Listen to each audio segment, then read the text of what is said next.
I stare at the phone, contemplating for the third time in an hour if I should just call.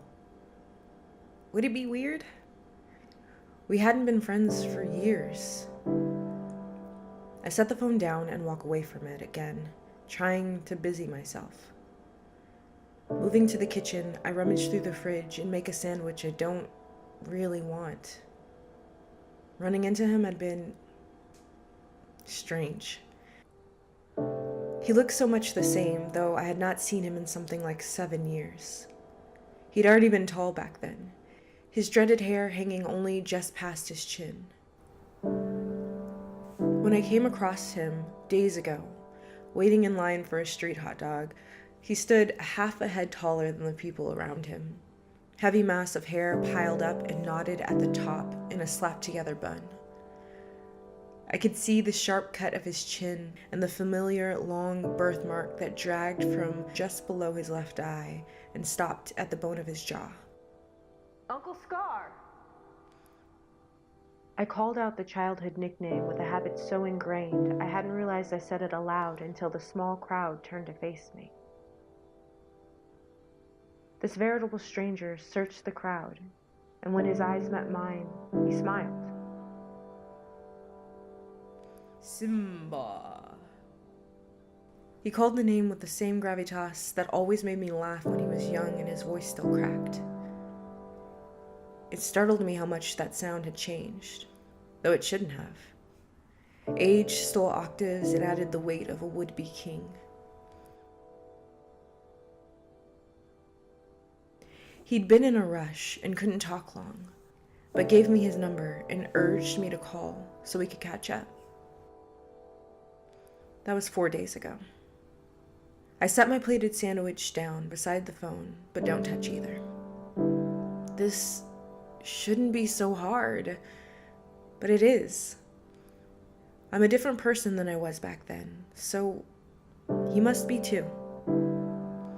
Still, I can't help but look back on our friendship fondly.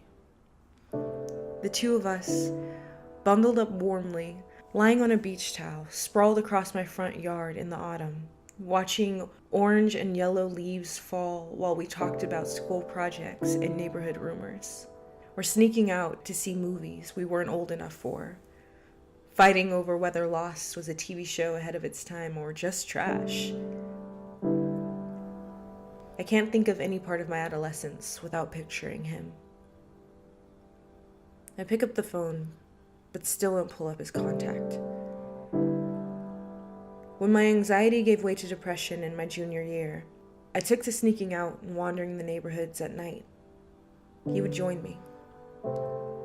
Sometimes we would walk for 15 minutes before I turned us toward home again. Sometimes it would be hours. When we did talk, it would be about silly things, like lyrics to songs we didn't quite understand, or our childhoods, as though we hadn't spent most of our lives on the same block.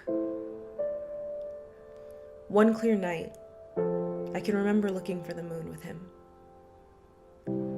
The dark sky was cloudless, and, despite the light pollution, stars visibly littered heaven's belly. We spotted Orion and his belt. We spied the littlest dipper. We found the raging bull, but the moon was nowhere to be seen that night. Sometimes, we wouldn't speak a single word. He would hold my hand, and I would let him, taking comfort in the warmth of the gesture. He graduated a year before I did, left for college a year before me. We kept in touch for the first year, but that second one was a little harder. And the third one, we barely spoke at all. One day, 1 month, 1 year at a time, we stopped being friends. Seeing him again? I put the phone back down and pick up the sandwich. Maybe I'll call later.